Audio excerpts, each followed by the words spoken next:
Saya tak nafikan, kita tak boleh nafikan ada rumah anutan yang mempunyai kesan sejarah. Tapi cuba kita fikir, kalau dia dah wujud sejak 100 tahun, takkan tak pernah sekalipun buat permohonan untuk kebenaran dalam 100 tahun. Apakah nilai pihak pengurusan kuil-kuil berkenaan, rumah-rumah anutan berkenaan? Adakah mereka tidak mahu mematuhi undang-undang?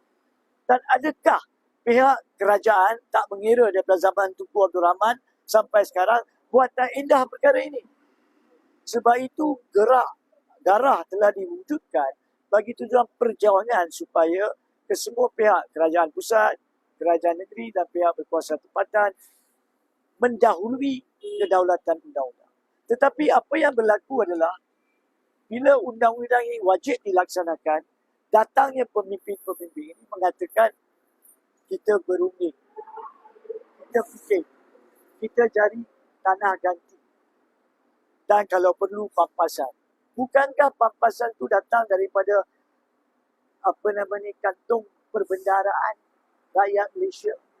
Bukankah tanah-tanah ganti ini datang daripada tanah-tanah lain yang juga milik semua rakyat Malaysia untuk kegunaan awam? So adakah ini caranya untuk menyelesaikan pencerobohan rumah anutan yang haram? Caranya adalah tindakan wajib diambil. Dan undang-undang membenarkan